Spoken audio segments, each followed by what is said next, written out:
Long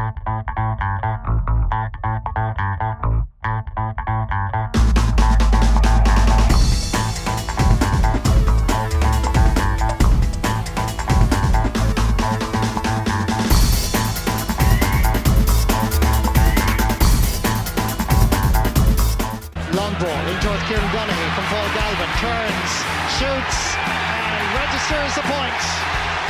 With such a hold of the control under she post, Donaghy, Donaghy. Dropped in dangerously, Donaghy as he did in Killarney, out jumping Bellew, Donaghy, back of the net, Kieran Donaghy with his first ever goal in the championship.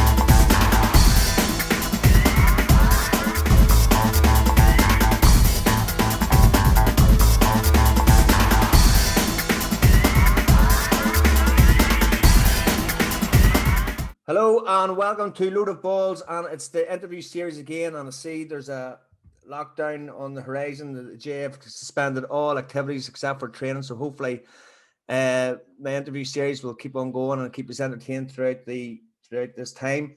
Delighted to be joined by Underdog, the media personality, Kieran Donaghy. Kieran, thanks so much for coming on, Star. It's a privilege, and taking your time out for I know how busy you are. You're working away with PST pitches. You're a family man. You've got 2 wee girls, I believe, and that's why it was late, John. I was collecting the two. I as you know, when we talked about doing this, I'm in the office on a Monday and Friday, and on the road the other 3 days. So I do the collection of the girls, and also we were calling to this. The teacher wanted to have a chat, and if this happens, if that happens, and Jesus, there was traffic, and so that's why I'm late. So yeah, I'll keep pretending I'm busy for as long as I get away with it. Yeah, that doesn't surprise me. Can't tell you the truth. The way I know you're lax in some things, but in others you're not. But the way I met you, Kieran, was many moons ago in 2004, and it was just.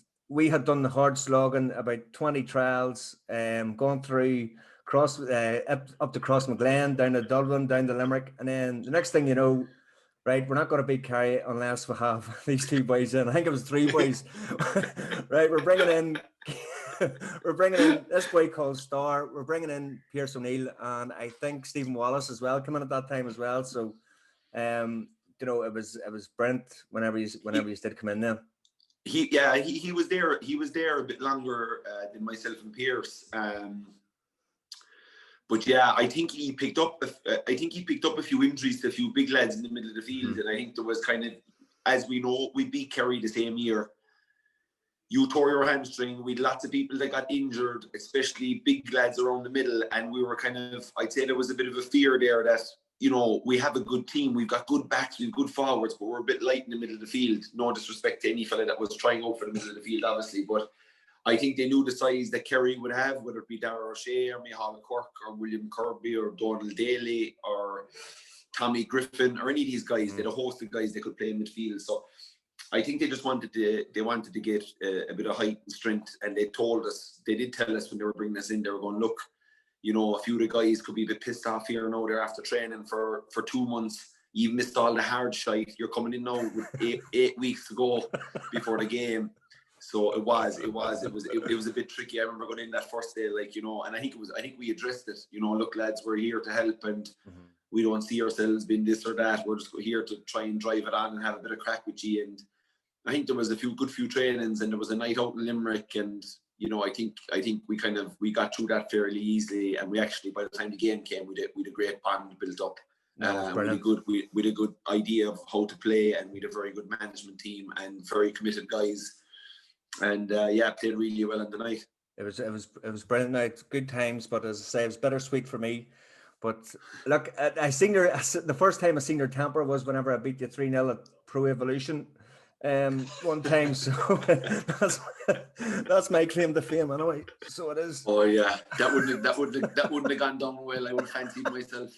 I know kids back then, John, so the FIFA skills were on point. So I would have fancied myself to be. I was one of the best in my own crew, and then when I was in there, I thought I'd be the bee's knees. But you were obviously sitting in front of the PlayStation more than I was. Maybe with a couple of more sports too, but sure. No, I suppose, you know, I seen you're saying about on different interviews out there that underdogs give you a chance and out there and only for the under. But truth to be told, though, you're always going to be playing for Kerry, you know, and maybe it was just, you know, maybe Mickey Ned just thought it was just another step for you in your development, maybe. There's a bit of both in it, you know. I was in training with Kerry that summer, so the summer of 2004, before I ever got a call from the Underdog. So I was on the radar. You know, I think what the Underdogs gave me is it allowed the management from the other side looking at me as an opposing player, considering how I played well on the night, and maybe it made them, rather than a guy that might have been number 34 or 35 coming in for the trial games during the summer, and if fellas were injured, I'd play midfield or I'd play a wing forward if they were missing a guy there, or I was able to move around the place, so I was a good utility guy for them to have a training. And you know, I say that like, you know, I performed every role for Kerry, whether it was the number 36 guy that was coming in, whether it was the sub that was pissed off that he wasn't getting enough game time, whether I was the sub that was coming on to influence games, then I was a starter, then I was an all-star, then I got player of the year, then I was a sub again, then I was dropped for an All-Ireland final again. So I've been through all. I've been up the mountain and down the mountain and maybe even back up to the other side the odd time. So I was very aware that every role was fulfilled, but that was my role in the Kerry team that summer, and I think the Underdog gave me a chance to go toe to toe with two or three guys, in the two guys that started for Kerry and the guy that came on, a chance to kind of maybe show that, which is what I maybe felt, that I was maybe a bit further down the line than those guys, and I felt that you know, I was playing good club football at that time, and I just, you know, I was coming, but I think the Underdogs really made the management probably stand up and notice, and more, let's give this guy an actual few league games in 2005 and see how he gets on. Maybe that might have been another year down the line for me, bar the Underdogs. But yeah, look, you're I'd say you're probably 80% right in your assessment, but I do believe that game in front of the big crowd, there was 8,000 people there, the atmosphere was rocking, and the buzz was mighty, and you know, we got a good performance, and we went toe to toe with the All-Ireland champions and beat them. So, you know, it was a huge game for me in my own town, in Austin Stacks Park, against the guys that I was training with that summer. It was a bit awkward for me as well in the build up, but once I crossed the line, I was fine. But yeah, no, really enjoyed the experience. Whenever you say it's down in Tralee out there, you know, when people know you, I know you're infectious, you know, influence in the change room as well. You know, as soon as you come in, you know, you sort of took over the place, and not in a bad way, but in a good way. You know, you were friends with you were friends with everyone. You know, and do you think that sort of went against you as well? That maybe the Kerry setup maybe thought, you know, you hadn't matured at that time. Yeah, that's very good assessment, really. Like, I was going into Kerry training wearing tracksuits that 6'8" Americans gave me from their college in America, and they were about 4 times too big for me, and I probably had a baseball hat on backwards walking in as well. So I would say the early days of my Kerry career would have been they would have been looking at me like, who's this guy? Like, this guy is not he's not the norm, or he's not the normal Kerry footballer guy that we call in. So yeah, look, it was, you know, I was kind of always that way, but no, going into the first, you know, that first ever senior training, like, you know, don't get me wrong, the palms were sweating all that day, the drive out was desperate, the walking into the dressing room was desperate, and of course you kept your mouth shut for the first while. 5 minutes maybe. About 5 minutes. But I would never have kept my mouth shut out in the pitch. So whatever I saw out in the pitch, or if I saw something, doesn't matter. I didn't care if I was number 34 and I was talking to Dara O'Shea. If I didn't like something he did, I was going to tell him. Or if he did something well, I was going to say, well done, Dara. I wasn't just going to go around and be a mute, which a lot of there's a host of youngsters that are coming through that aren't great communicators, but they're fantastic players. And look, it can be something that can be worked on, very much so. But they're you know, I think I was definitely would have been very shy in the early parts inside in the dressing room, but once I was on the pitch, then that was kind of gone. And I think maybe fellas might have seen the competitive side of me on the pitch and kind of maybe gave me a break on the backwards hat and the baggy tracksuit. But I don't know if the management were as forgiving early on. I know Paddy. I was playing a trial game against Dara in 2003, and I think I put it in the book. I kicked 3 points before half time. I was absolutely having a stormer. And I'd say Paddy wasn't too impressed with the tourney from Tralee, giving his nephew a bit of a hammer. And so he gave Dara clear instructions. And I underestimate clear and sharp. That sharp there. That's what I got there in the throw-in for the second half. And I'd say I probably woke up in the sideline, and the game was probably 10 minutes on in the second half. But I had a great first half. The communication, Kieran, do you think it's coming from the basketball? Obviously, everyone knows about your basketball background and how you've unified the two teams in Tralee as well, to get them into the Super League. But how much of the basketball influence, and do you think that it's something underestimated around Ireland as well, that it's an indoor sport, it can't be called off because of the weather, the rain? Do you think that more GA teams and even communities should be invested in their basketball? Yeah, I definitely think GA teams and communities could be looking at something like running a little 6-week off-season basketball tournament. It's more to keep fellas in shape, and it's more, but fellas instinctively, if you show them the few basics, like how to slide your feet defensively, is obviously very good for all your backs and your defending type players for balance and lateral movement. And then you have, if you're keeping the score and you're keeping the time, all of a sudden decision making becomes big in it, even if there aren't basketball among the group of 10 out on the floor. The leaders will still be saying, we're up 6-2, don't be shooting that stupid shot, and they'll all manifest itself back into the football and the decision making. And probably why Dublin are so much ahead of everybody else is their decision making is on point, because they've looked at an awful lot of the basketball stuff, and they've an ethos of only shoot when you're pretty sure you're going to score. If you miss that one, we're all okay with it, but we don't want any of the ones where the fella kicks the ball and everybody puts their hands in their heads and said, why did he kick that, like, into the breeze from 40 yards out on the outside of his left when he's right footed? That type of decision making, I think that's the biggest thing basketball gives you. The most obvious one is the vision, the peripheral vision that it gives you, because you all the time you're having to see 5 guys and you're having to get the ball out of your hands quick, so you get used to there's a lot of passing, a lot of decision making around that. But the other 2 clear indicators outside of the peripheral vision are your decision making. So you when's a good time to do such a thing and when's not a good time to do such a thing. So late on in the game, if you're winning by 2 baskets and there's 30 seconds to go, you don't come down the court and fire up a shot and give the other team the ball, and it didn't come down and score. So I think the GA is, I think there's so much of that now in the GA where teams are ahead and they know they're ahead and their decision making goes through the roof and they're trying to win frees and they've it all planned, and that's it's the influence of basketball in the game that makes the decision making around. And then your last one is the communication. There's 5 of you playing, you have to play offense and you have to play defense, so you have to be constantly talking to guys. You're marking the best player. If he beat you in basketball, we shout help. If I get beaten, I say help.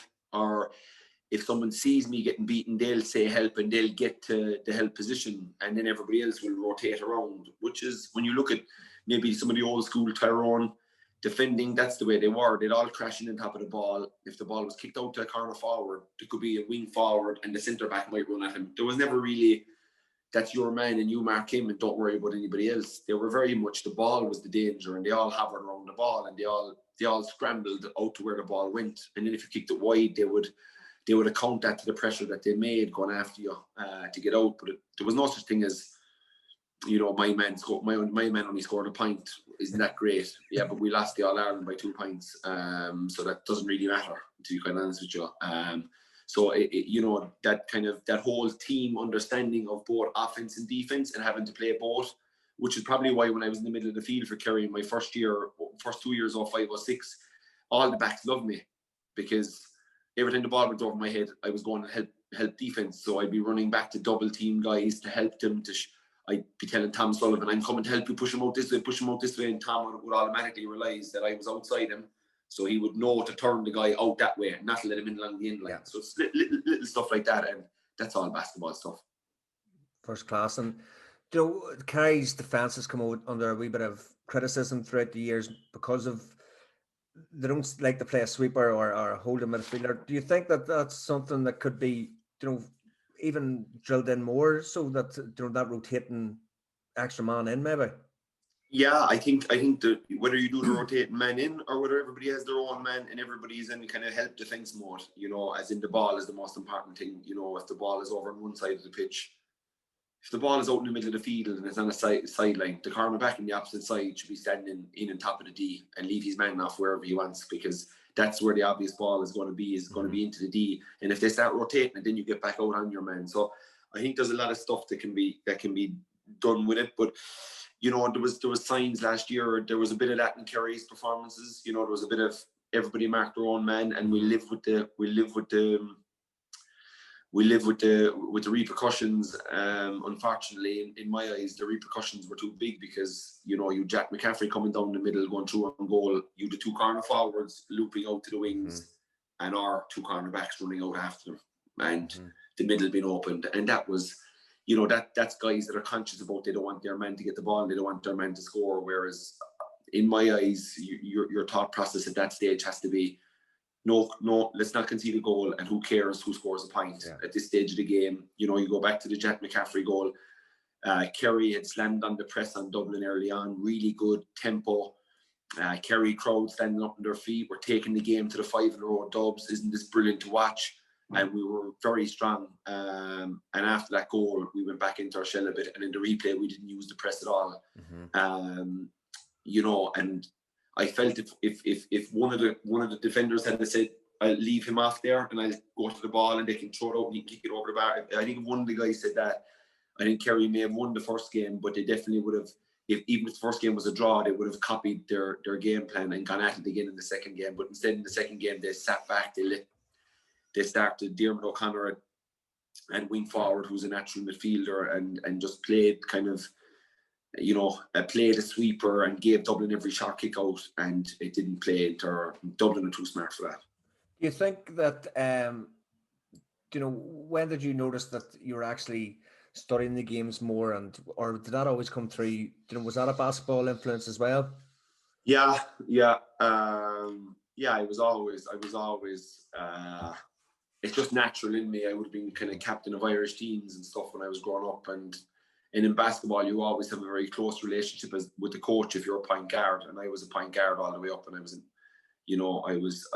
my role would have been very much to try and be the kind of coach on the floor.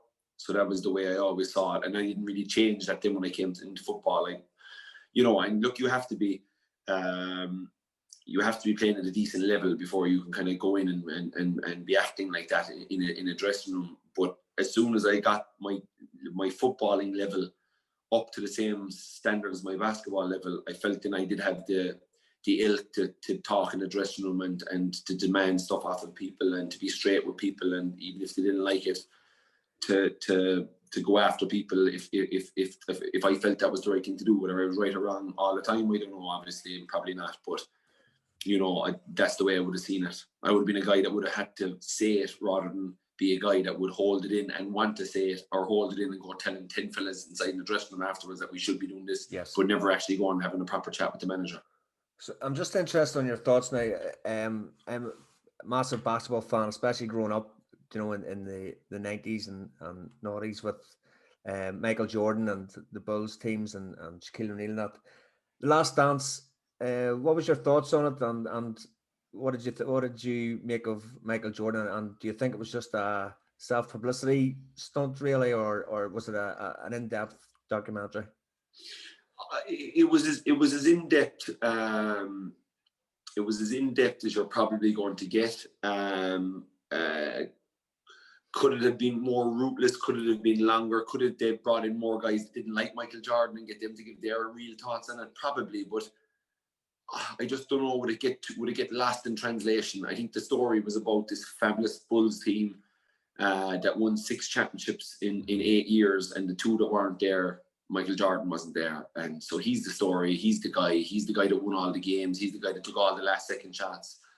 there was a few times where teams doubled and tripled him, and he kicked it to Steve Kerr or Tony Kukoc to the game-winning shot. But he was the guy, and he was the story, and he's the global. Probably after Ali, it was Michael Jordan was next, and then when Michael Jordan was going down and finished, Tiger Woods came along in '97, and they have been the kind of generational kind of superstars of all sports, where everybody knows their name. And I think that's the way it went. It went from kind of Muhammad Ali to Michael Jordan. You great people in the NBA like Bird and Magic Johnson and these fellas, but Jordan was transcended the game of basketball into people's houses in China, in Australia, in Kuala Lumpur, in Tralee, in Down, everywhere. We were all watching his basketball videos, which was the first real thing that was kind of done about that. All of a sudden we got this kind of show about one guy, and look, he's obviously a good marketing genius, team behind him. But yeah, it was always going to be about him, but it had to be about him because he was the story. And I liked a bit he was vulnerable at times. He did open up and say he might have been wrong here or there, but he was unapologetic for a lot of his mind games and his mental kind of edge stuff. So I was fascinated about that, and then the relationship that he had, and that he was that demanding to his teammates, and I actually liked that because I just thought the way he went about it was 95% good. There was 5% bad when he punched Steve Kerr, but we've all punched fellas in the training session. It happens. Or get punched. I've gotten punched. I've gotten far worse. I've gotten headbutted. It all happens. It all happens when people are competitive and people want to win something and people are going after something. You're going to have that edge, and rows are going to break out because people care. If nobody cared, then nobody were fighting. That's what I always say when there's a fight in training and people start getting excited. Oh, they shouldn't be doing that. We couldn't do that. I say, lads, look, they care. They want to win. They want to be the best. They're pissed off they're not the best. So it's no harm. It's no harm in doing that. I have a theory that because basketball, there's only 5 players in your team, it's still, and you've got your roles that you've got one star shooter, you've got your rebounder and all that there as well. That do you think that ego then, whenever, not ego maybe is the wrong word, but that will to win is self-driven, like a person that's playing an individual sport? I think it's actually, you become so tight as a team because there's only 12 of you. So the bond between the players, it's like, you have a basketball team with 12, you have a GA team with 30, you have an American football team with 54. Like, you can't have 54 fellas the best friends and everybody calling each other. There'd be no game organisation. There'd be no, if every fella was calling each other and meeting for coffee, there'd be nothing else done. So there's always going to be kind of cliques in them kind of larger number setups. Whereas in basketball, you can't really have a clique with 12 guys, and probably 8 guys are probably playing the majority of the game. So if you have issues going on with that 8, you're just never going to be successful. So it's about I think that bond is maybe what you're seeing driving it, rather than kind of, everybody pretending that they're playing an individual sport. I think it's a great sport to practice individually. I think there's great fun to be got out of it. You're in a nice warm hall, as you said earlier on, no games can be called off. The lights are on, you've got your basketball. If you're lucky enough to have somebody rebounding, you could probably get 400 or 500 shots up in 40 minutes. Whereas you try and kick 400 or 500 points, tell you'll be fairly tired, and your groin will be fairly sore the next day, and your hamstring will be sore, and your back will be sore, and your toe will be probably sore. So it's an easy game to. It's like the hurlers when they're against the ball walls. Like their touch is amazing, and they're back and forth. There's not as much enjoyment in doing it with a football for whatever reason, kicking a ball off a wall and catching it and kicking it again. It's very repetitive. It was where with basketball and hurling, there's so many different touches and different shots and fadeaways and free throws and 3-pointers and layups and right-hand layups and reverse layups, and there's so much to practice on. It's a very enjoyable game to get good at, and then when you're on the floor with 5 fellas that hopefully, if you've got a good team buzz there that you're willing to die for, that's a good combination when you're trying to win cups and trophies. Just on a couple of points, Kieran, maybe whenever you're coming up against opponents out there, the thing that came across in the interviews out there, that you want to be the aggressor, that you want to be the one that's maybe talking too much and giving out to them, and then your will to win as well. You're trying to control your teammates not there and maybe get in the faces of the opposition. Is that something that you seen from early days, or is that just you? Yeah, I really we racked our heads, myself and Kieran, when we were doing the book, and Jordan actually came up in it about like that when I was young. That's all I watched was him and his competitive edge, and how he'd dive around after the ball, and how after he'd get a dunk, he'd look at the fellas on the floor and he'd give him a bit of jazz. And I was probably looking at that nearly every day as a kid. I would watch one of the Jordan tapes, whether it was Come Fly With Me or Airtime or Playground or whatever one it was, or if it was old games or whatever. But all I was watching was that kind of stuff, and so look, I got punched in the face when I was 13 in the community games, because one of the big guys in our team were playing again. It wasn't the best rocket science of trash talk ever, but there was a guy in the other team called John, and my buddy Andrew Deneen, who was our big guy, who was like 6'2" when we were 13 or 14. And he started trash talking to your man John, and he was like shouting, "Come on down, Texas John, come on down." And then he kept scoring on him, and then every time John would come down, he'd stop him, and then he'd go down and score again. He'd be jogging back to the floor, like, "Come on down, Texas John." And I thought this was hilarious. So I was the smallest guy, as I normally was up until the age of about 17, when I grew a foot in a few months.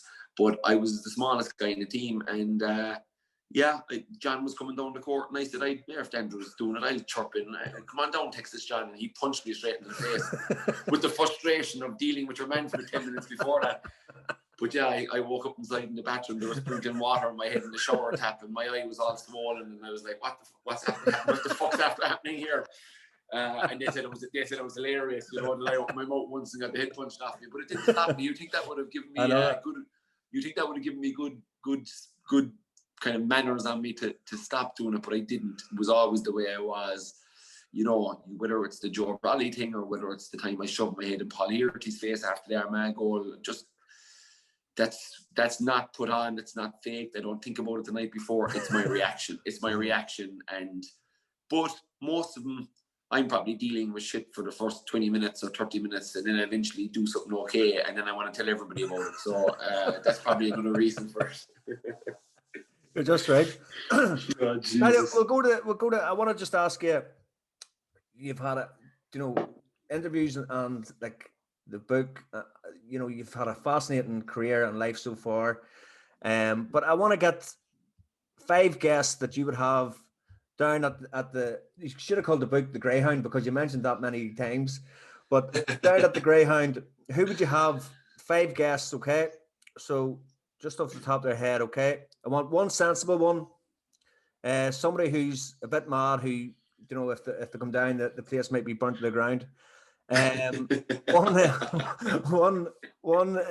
I've got that fella very easily. Anyway.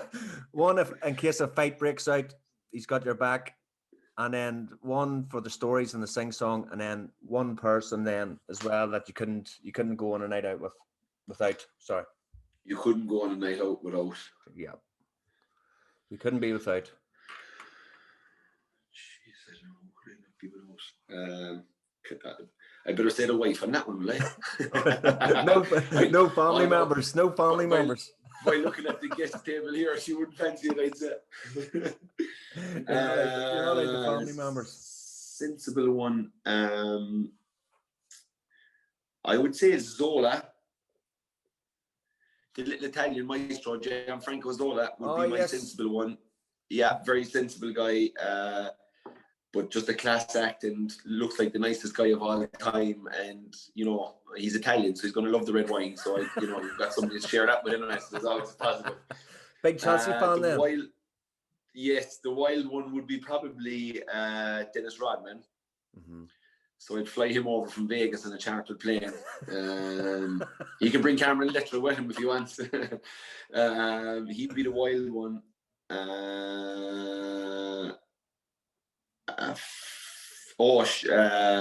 I'd probably go with Roy Keane. Good choice, yeah. If there was a fight. because he'd sort it out, and he'd have enough backup with Dennis Rodman behind him. Can you imagine with Dennis Rodman behind him? You'd be safe as houses. I tell you, the other fella, if a fight breaks out, we're good as well, because the fella that had the sing-songs is Bomber Liston. He's about 6'5", 20 stone. So I'd have the Bomber there for the sing-song. I don't know if I've ever seen the Bomber in action, but I think there's a few clips of him on YouTube, but he's an absolute classic at sing-song. A little story about him: we had a staff dinner after work on Friday. So I think 6 of us from the office here went out for dinner, and the Bomber was leaving, and he was out in the same pub with us, like, you know, and I know he's a great sing-song merchant. So I says, Bomber, come over here. And we got 2 Brazilians. We took a Brazilian QS on, and his wife now was in with us as well. They're both brilliant, really good at doing drawings and CAD. They're both very good on CAD, and 2 QSs. So they've been brilliant since they came in. But Bomber came in. I said, Bomber, they're sing one song from our friends from San Paulo that are here. They were in Dublin for 2 years, but now they're here for the last 3 or 4 months, and they're mad to. They'd love to hear a song. And Bomber gave them the Sigerson Clifford poem about Kerry, and the 2 Brazilians were looking at him like. I just said, can you imagine switching the roles and me over in Brazil working with a pitch company that installed pitches over Brazil, and then the director of the company says, "Oh, here, meet my friend, this big huge Ronaldinho." Yeah, this guy comes in. Yeah, Ronaldinho comes in and starts doing a poem in Brazilian, and I'm sitting there going. And the poem was about 3 minutes long, so like they just stared at him for 3 minutes, and then he walked away. He cheered, we all gave him a clap, and he walked away. But he's absolutely outstanding and a sing song. So and the guy I wouldn't be without, I mentioned already, would be Jordan. I'd have to have him on the table just to pick his brains and smoke a cigar and talk. Ask him if there's any chance of few bop. and trash talk the life out of each other.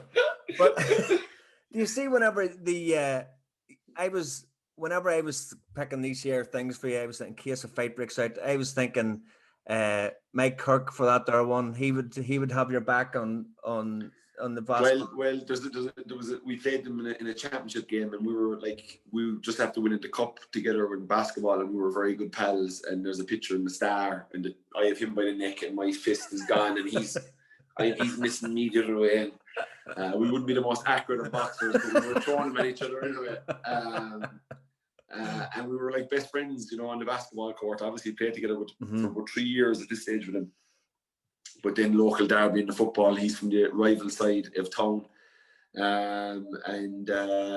He started doing the finger pointing and being the big man, which he is. And he used to save me from so many Americans back in the day, because I'd be going toe-to-toe with lunatics, and Quirky'd sock them all out.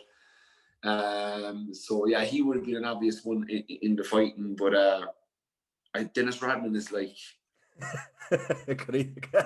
like he's the wild one in this group, but if there's a fight breaks out, he's 6'9", like I think we'd be, you know, and he's probably a bit more athletic and quicker than Mihal, so if fellas had a run and he'd catch them as well, and Mihal not catch anyone.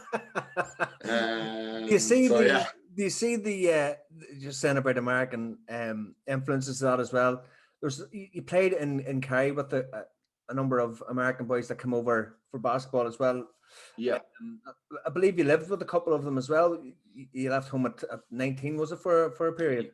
Yes, I did. Like, you know, like it was.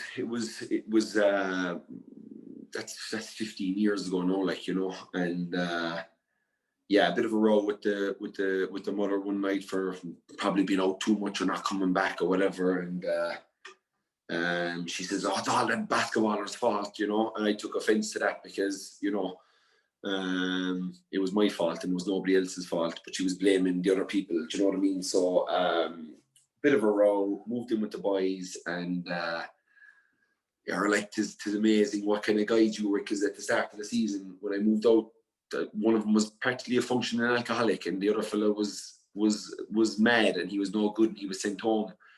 But I was following the lead of the functioning alcoholic and having a great laugh and being out every night. And Tuesday night was college night, and Wednesday night was ladies' night and spirals, and Thursday night was back to the college night, and Friday you take it easy because you'd have the game on a Saturday, and then you'd be out Saturday night and then Sunday night, and Jesus Christ.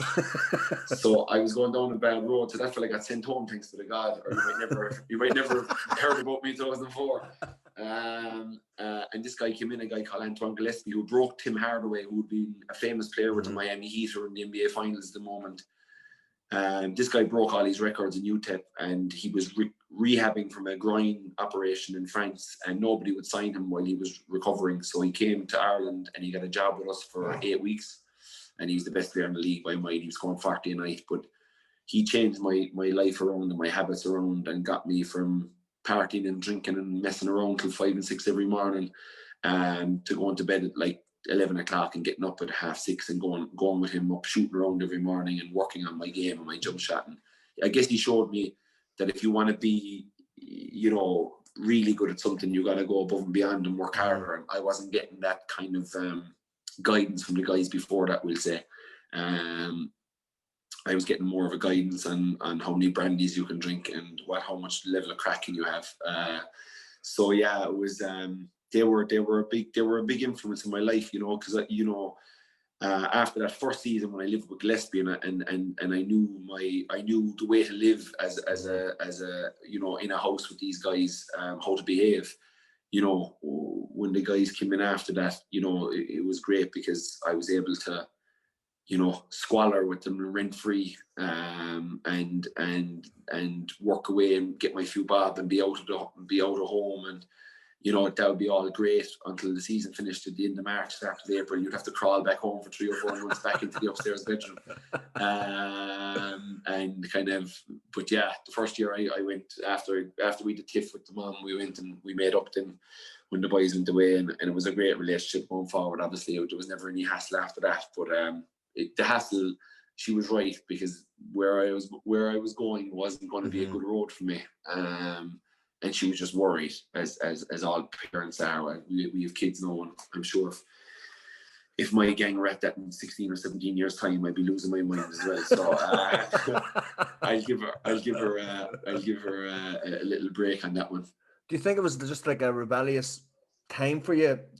Maybe it probably was because I was a really good boy growing up. Like I never smoked. I never did the kind of, the drinking, the flagging aside or down the field with all the boys. I was so involved with sport, I just didn't have time for any of that. The biggest mischief I got up to was throwing eggs at someone's house. Basically, was the biggest mischief I was at. There was a few fellas that would burst balls in the estate if they went into the gardens, so their house kept getting egged, basically. As long as you burst balls, your house is getting egged. And knocking dolly, tip the can, these kind of games. And this is happening in 14 or 15. There was a lot of my buddies were starting to go drinking at that stage, and you know what teenagers do when they're at that stage of the game. And I always had a game the next day, and my own issues with my dad would drink, so I was probably a bit afraid of drink, to be honest with you. So I was probably staying away from it for that reason too, and I just never did. So yeah, when I moved in with the boys and the nightlife and the girls and the crack and the wildness that was going on with these American guys, and you're playing basketball in front of big crowds and you're out Saturday night, everything was great, everything was hunky dory. But I enjoyed probably my childhood was so sheltered that when I got gas at all on the floor for a few months and copped onto myself then again after that. And who was the biggest influence in a coaching sense? Was it the basketball coaches or the Gaelic coaches then that really helped you? I think it probably would have been. Look, the two that I credit to is Aidan O'Connor and the Greyhound Bars. You rightly said Aidan was the C team coach, because I wasn't good enough for the A or B team when I left minors, so I played C football, and yeah, he just made it enjoyable again. I was playing shit when I was like 15, and I kind of gave it up for about a year and a half, and I was concentrating on the basketball. And then at 17, he called me back into the C team, and just really enjoyed it. It was real old school training. We'd all stand around him. He'd do all the old school stretches. we go do a few laps, and then backs and forwards would start, and backs and forwards could go on for an hour and a half, like, you know, balls coming in, fellas be absolutely wrecked after an hour and a half. And he'd be making up new score, like, you're down 5 points, even though after scoring like 2:25 in the last 20 minutes, we're still down 5 points. So we'd be, it was really old school, but it was really enjoyable. And the Friday night, every game was, so we trained Monday, Wednesday, and the games were Friday. And we always went out after every basketball or every C team game. So it was really enjoyable. And then I kicked back in with the basketball during the winter. And it was Russ, the guy who brought over Gillespie that time. And he was the guy that was at me too.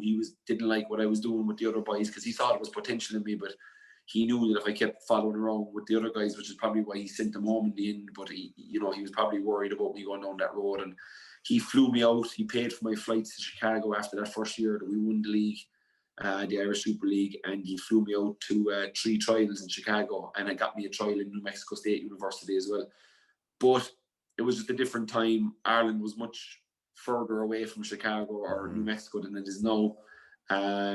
I always kind of say I wish I'd have gone for a year, but you just don't know what happened. Could I have got injured that year? Would I have ever gone on to play for football? I just don't know. Yeah. But I always would have liked the experience of a year in college basketball, because I watch college basketball. It's the best type of basketball to watch. The kids are playing for the college. There's no money involved. They're dying for the cause, and it's like your Sigerson football here. It's just a great standard of game to watch from fellas from all over different areas playing with each other, and it's a really good level.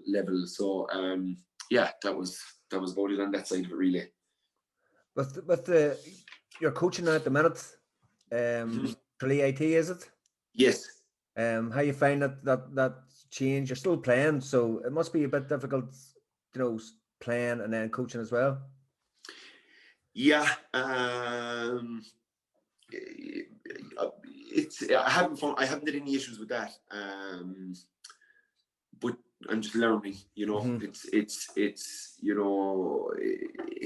tough to do in this day and age where the Sigerson, the college football is kind of down the rung of, it's behind county and it's behind the club, so it's kind of third choice. So it's tough to get your numbers there, and but I've really enjoyed it last year. The boys gave me a huge commitment. I had David Clifford in with me. He was captain of the team, and he was unbelievable, really, with everything that was going on in his year after losing an All-Ireland final in a replay on his second big season, and then to jump back into Sigerson with me, to win a county championship with East Kerry, and then jump back into Sigerson with me. But he was at all the meetings. We used to do a tactical meeting in the Kerry Sports Academy. They had a huge hall down there, 100 meters by 50. So I was able to go in there and work on all our presses and whatever we were doing. So he was there at all them, even though he couldn't train. He might have a county championship game on a Sunday. He'd come in Friday morning at 6:30 in the morning, and he'd be there with all these college boys who were absolutely looking at him like he's God, and he was really good, and the team were really good, and they gave me everything. In fairness, we were a bit unlucky. We named the team in a Wednesday night, and I lost 4 backs between Wednesday night and Sunday of the game, and Carlo came down with a very, Patrick Lee was involved in really good management team, and a bunch of players that were playing with county teams from the Midlands, whether it be Laois or Offaly or Wexford or Kildare, but they were fit, and they were fitter than us. And when I lost the 4 boys, we had to bring in 4 lads. Obviously, we were able for that. But then, when the game was going into extra time and it was getting longer, you were just going down the pecking order for yourself the whole time. But we gave it a good battle. We were up 5 points with 10 minutes to go, and they got 2 very good goals. They just powerhouse through us and got 2 great goals. And we were beaten, and there was big kind of level of disappointment, the fact that we fancied ourselves. We knew Carlo away would be an extremely tough draw, but Carlo at home, we felt that we should be able to try and get past it, and then they went out and they beat UCC in the next round, and they beat UL in the round after that, and they just lost in the final. So they gave it a great run, but look, great learning take out of it. Loved doing the training, loved switching it up with the boys, loved getting them into the hall, challenging them. And I told him at the start of the year I wanted to challenge them up here as much as I did with fitness and weights and all that kind of stuff. Actually, probably more. I wanted a thinking team, and in fairness to them, we lost. We'd no goalie at one stage, and I turned a wing forward who played soccer goalie when he was 15 or 16 with a goalkeeping coach called Joby Costo, and Joby took him for 6 weeks, 3 or 4 evenings a week, and literally got him up to a great level of goalkeeping, and the rockets that went in past him in the game couldn't really do much about, but it was the experience of the phone calls, and it was a great learning in it. I really enjoyed it. With you've had some great managers and coaches as well, and in Gaelic and basketball, but have you taken different snippets of personalities, to form your own coaching philosophies? Like, you haven't threatened to slash anyone's tires or anything like your basketball coach at one stage? Yeah, no, I haven't gone down the tire slashing route yet. That was a guy called Eric Bush from Alabama who we had as a player coach with the Tralee Tigers at the time, and he had a bit of a falling out with the aforementioned Micheál Quirk, and Micheál told him where to go in a game and told him he was only looking out for himself and that he could F off back to America and he could do this and could do that. And the club ended up kind of informing the player that his time was up if he was falling out with the Irish guys who were doing this free of charge and for the love of the game, and he's falling out with those guys. We were kind of like going, and his performance wasn't backing it up and his coaching level wasn't backing it up, so there was a whole lot going on. And he poor old Kerry O'Brien, who was the Lord Mayor of Tralee at the moment and a councillor with Labour probably most of his life, he's a paraplegic and he was in the wheelchair, and Eric was walking around the apartment and we were saying, come on man, we go to the gym, get some weights, like pump some weights and get out that frustration out of your system. And he had the knife and he said, I'm going to go down, I'm going to burst the 4 tires in his wheelchair, and then I'm going to go in and burst the 4 tires in his car that carries him around. And we were like, no, come on, come down and go to the gym, And he said, the heaviest thing I'm going to lift is this can of Dutch Gold and this control pad. He was playing the PlayStation, so needless to say, he was gone the next day. But yeah, no, I picked up bits of, you pick up bits of all of them. And I was a good man, thankfully. I started getting a bit older, probably, around when Jack Connor kind of came back in 2009 and stuff. It was my second time with him, so I said I'm going to just take more notes of what he's doing and the way he does certain things, and then I kind of did that on him and Eamon for the next 10 years of my career, the last 10 years of my career. And I worked with Sean Boylan and Anthony Tohill and McGeaney and all these fellas with the international rules, and whether I was working with guys with the Munster team, club guys, so look, I was always Russ Bradford, the basketball coach that I had, said I was a sponge for information, that you couldn't coach me enough. I was always wanted more coaching. So being coachable is such an important thing in sport, and you never know. Even Kyrie Irving, in the NBA, he's got stick in the last few days because he kind of was, I don't know if we need a coach, with the type of team we have, and he's gotten slated for it, because you always need a coach, you always need a boss, you always need a guy that's going to make the calls. And courses, you can have coaches on the floor, you can have key decision makers on the floor, but the buck always stops with the coach, and that's the part of it. I like the management side of it more so than the coaching. I'm probably, I'll do my bit of coaching within the sessions the way I did it last year, but I prefer the management side of it, and helping along with the coaching if I see stuff where I want to get in and stuff. But the guy that puts out the cones and runs around and does the whole coaching session, it doesn't overly float my boat. It's the mental challenge of trying to get fellas right and trying to get inside fellas' heads that appeals to me more. Jeez, I'm the opposite. I was a manager for a couple of years, and no. Yeah, well, saying that, no, I've only a year under my belt with the IT, so maybe 4 or 5 years I could be telling you I go back to the coaching. You have to deal with none of the flack, and you don't get half the shite when the team loses. No, they look tired, they look leggy, they were tired, or they were overtrained. You know that old excuse. When you lose in All Ireland, just the things that happened. They were tired, they didn't do enough training, or they were overtrained. It was never they just played shit on the day. It was something else. I'm going to leave you with 2 things, right? Okay, so we've got 2 questions more for you. The book and your interviews, you haven't gone into much detail about your trainings that you've done by yourself and as a group? I know that you've done the beach sessions and all that there with Damon. You know you could come back from injury and you've done the boxing sessions and all. But what does it take to be an inter-county player? You know, win 4 All-Irelands, All-Stars, Player of the Years. You know, what type of training is involved in that? I'll be honest. Like, I love training and the aspect of training with your boys and your team and trying to get better and all that. The gym never really done it for me, and I kind of said recently that I wish I had done more in the gym. I wish I bought into that more. It was starting to come in back then in 05 and 06 when I came in. Was, don't get me wrong, I went down and did my bits and pieces to get by, but I never bought into the gym like we'll say the current Dublin boys would have, like as in the shape every one of those guys are in. They all bought into it. They all have to buy into it or they don't get along. That kind of ethos that they have. So I'm not going to sit around here and profess that I'm the greatest trainer ever, but when I was at training, whether it was a drill, I always wanted the drill to be done right. I wanted fellas to go around the cones. I wanted fellas to make the right effort, to look like they're making effort in the gym or in the training session or the drill or whatever you're doing. And it just takes being dedicated, and it takes making smart decisions, and it takes you have to want it. If you don't want it, you're at nothing. You're wasting your time. But if you want it, you'll go in, you'll get stronger, you'll get quicker, you'll practice your kicking, and you'll get better. And then you need a bit of rubber to green with the injuries. You need a bit of luck along the way. You need to be on. I was blessed to be on the team I was. Don't get me wrong. If I was from another county, I may have never been heard of. Do you know what I mean? Because it was the way that Kerry were playing in 06 and it wasn't really working. And next thing they threw me in and lamping this high ball in.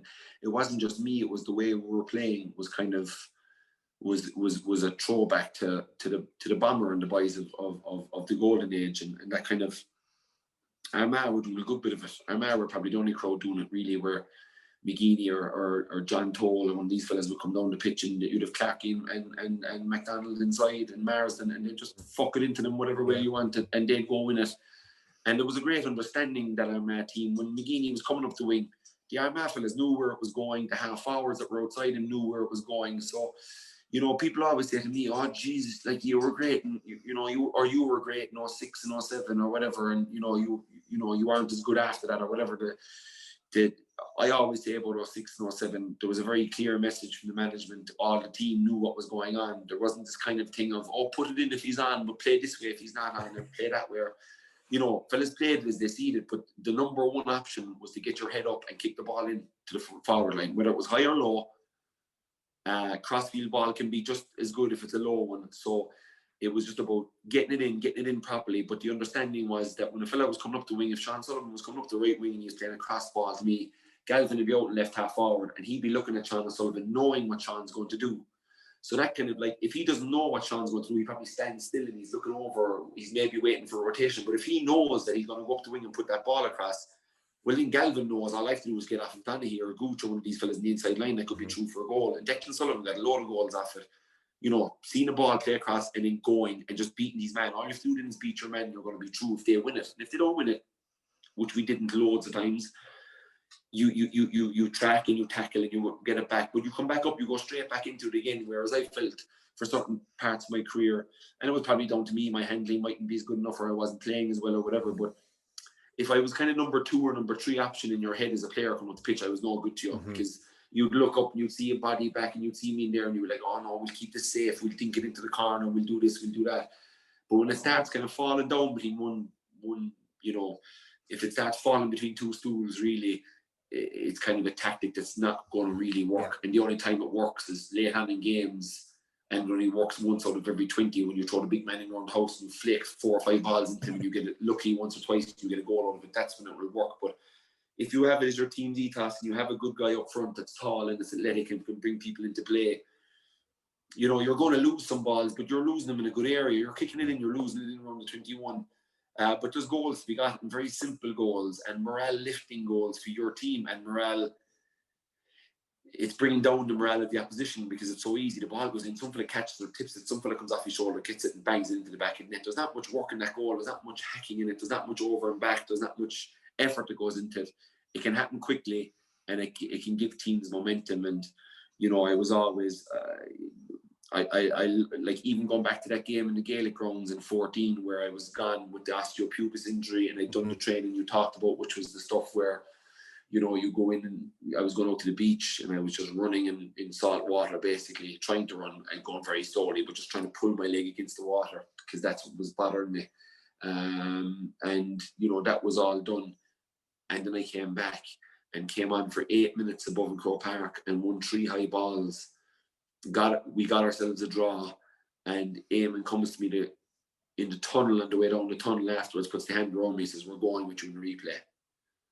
You know, he had his mind made up there. He knew it. He knew that Mayo were vulnerable under it. He knew we could go with it. And his thought process and the way he talked that week is nearly why I had such a good game in the Gaelic grounds the week after, is because it was get it in. If it's at any bit of an angle, fuck it into them. They'll fight for it. They'll take chances. You take chances out the field, but it's going in. Don't mind looking for anything else. Yeah, if there's a Paul Gainey out in front or James Dunn out in front, of course you play it to them. But it's heads up football. Get the ball out to the middle of the field as quickly as possible. Get your head up and play it as you see it. If the ball is on, play it. If there's a high diagonal ball, back yourself that you have the skill set to kick it, and then it's up to the guys inside to win it.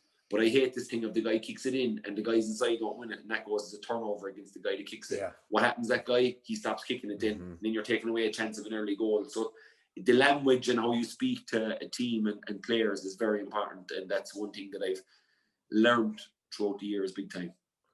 So say hypothetically now, a team that's just won the intermediate championship in Down have a boy who's 6'4", 6'5", as a full forward. What would you tell him? What way would he train? What way should his movement be? You know, playing full forward. Yeah, I'd get him to go play basketball anyway for 2 or 3 months. Yeah, be the first thing I do. Yeah, if he's a young guy, I'd get him absolutely. Get him in with some basketball club and just say, look, lads, I want to work on this guy's rebounding, his timing of his jumps, his fitness throughout the winter, his lateral movement, his hands, his vision. And you'd be surprised if a fella went down there for 2 or 3 months and did 2 or 3 trainings a week, how much he'd come on and how much that when he'd go back to the football that you'd see little bits of improvement on how he sees fellas and how he's timing his passes, and to work on your hand passes. The biggest thing I worked on throughout my career when I was at a wall of my house was my hand passing more so than my kick passing, because that was a big skill set in my game, was catching a ball and being able to get rid of it on accurate, on point, so a fella wouldn't have to break his stride. That was my big thing in training. So when I was in training, fellas would be outside kicking the ball out over the bar. I'd be inside, I'd call one of them, I'd run out, I'd look for a ball into my chest, and as the ball was coming to me, I'd see a Darren O'Sullivan outside me and I'd say, go Darren. And Darren would take off full belt, and when I'd win it, why I was practicing before training was that when I hand passed that 15-yard hand pass, that I'd have to see where I think Darren would be when he ran onto it. I couldn't pass it to Darren because if he was running full belt, he'd be gone behind him. So I was trying to put it out in front of him. And then I'd do it to him, and I'd jog back in, and I'd call another ball, a high ball, and then I'd call James on whom I'd land, and I'd slip.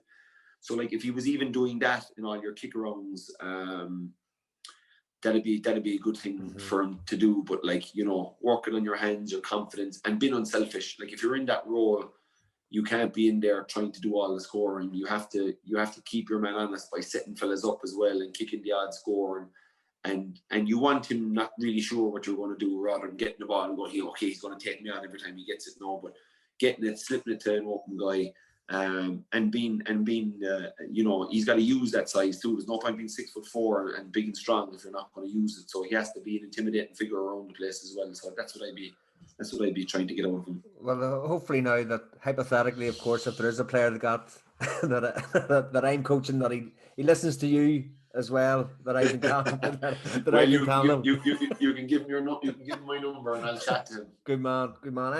His family's from Kerry anyway, so I think he's. Oh, geez. I'll give him. He's one of our own. How good is he? What? How good is he? Oh, he's very good. Very good. Because we could do it in a double episode of the Twin Towers in Kerry and throw someone next to Clifford. Kieran, we're a Down podcast, so last question and last point. Yeah. I know how busy you are, so but 2010, you were beat by Down in the quarterfinals. Yeah. 2 sitters. Talk me through it. Yeah. It was probably my toughest game to look back and analyse, because bar the two sitters, I wasn't really good in any facet of the game, which was probably, Tommy had gone down to Australia. He was Young Footballer of the Year in 2009. He was an All-Star in 2009. It was the year I broke the Beckham bone twice in my foot. And he slotted right in after being a kind of a rookie in 07-08. So I took him under my wing in 07-08. And there was no one prouder in 2009 when he kicked 4 points off Michael Shields and was the main leader in us winning that All-Ireland. He was the focal point up there, and he was the boss. He kicked 2 off his right, 2 off his left, and he was just strong in everything he did. And I was looking forward to kind of getting back the following year and going on and having this kind of like 10-year relationship with the two of us inside and play anybody you want outside us, whether it's the Gooch sitting at the top of the D and the two of us behind him. I couldn't give a shite, but I was looking forward to a huge career with this guy next to me. I never saw him as a threat or anything, because we were very different type players. I just saw us as 2 lethal weapons that we could form a game plan around, that it'd be hard to stop and would keep teams having to play a sweeper, which would mean they have 1 less forward to worry about, which you could do stuff. So I saw it that way. And next thing, Tommy got the offer to go down to the St. Kilda, and he was gone. And I had a huge Munster final that year in 2010, blowing Páirc Uí Chaoimh. We won an absolute belter of a game. It was a draw in Killarney, and then we won the replay in Páirc Uí Chaoimh with a last-minute winner, I think, from Mark O'Shea. But it was an unbelievable game, and we that 6-week time frame then where we, Munster was finished.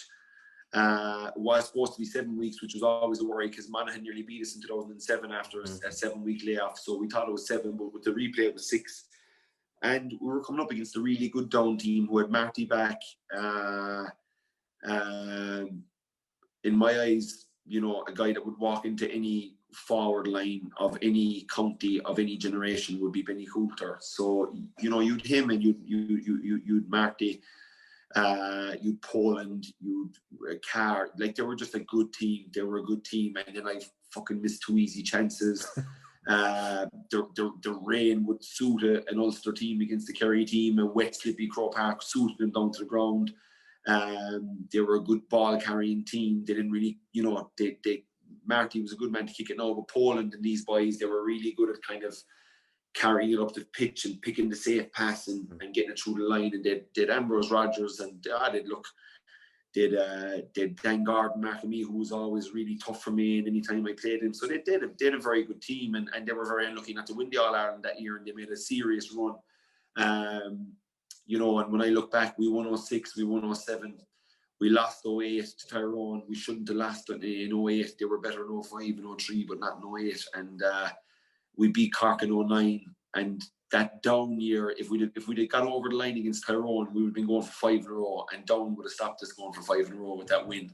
But maybe that bit of pressure from the 5 in a row, maybe we would have upped it more, but you don't know. Maybe it might have been a bigger deterrent to us, you don't know. But all I know that day is we weren't good enough in the day, and Down were better, and they were fully deserving of their win. And when you miss chances and you miss, and like Gooch, even Gooch that day, I always give him credit afterwards. Like, I missed the first hitter, and then he threw me the second one 10 minutes later. Like, he could have easily kind of looked and said, "Oh, the fucker missed one a while ago. No, I won't."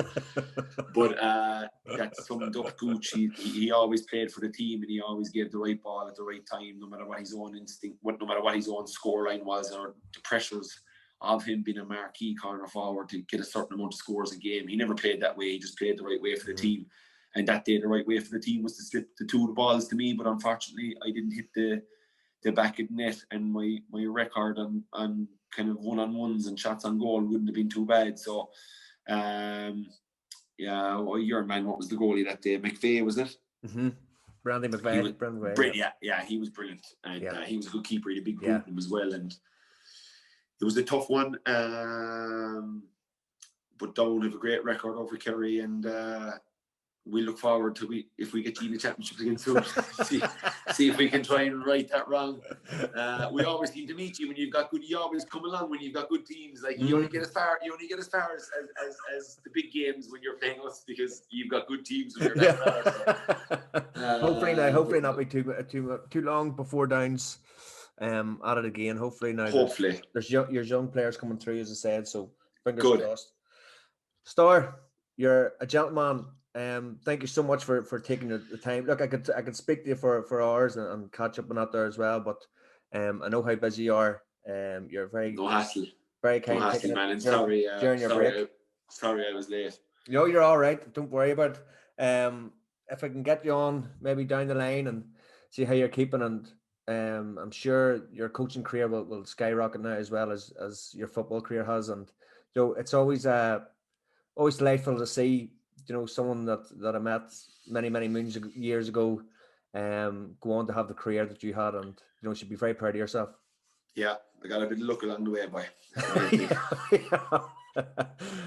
Kieran, thank you so much, sir. You're a gentleman. Not a bother, Johnny boy. Keep up the good work, and I'll talk to you soon. Good stuff.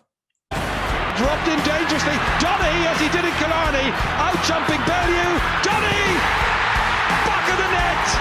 Kieran Donaghy with his first ever goal in the championship.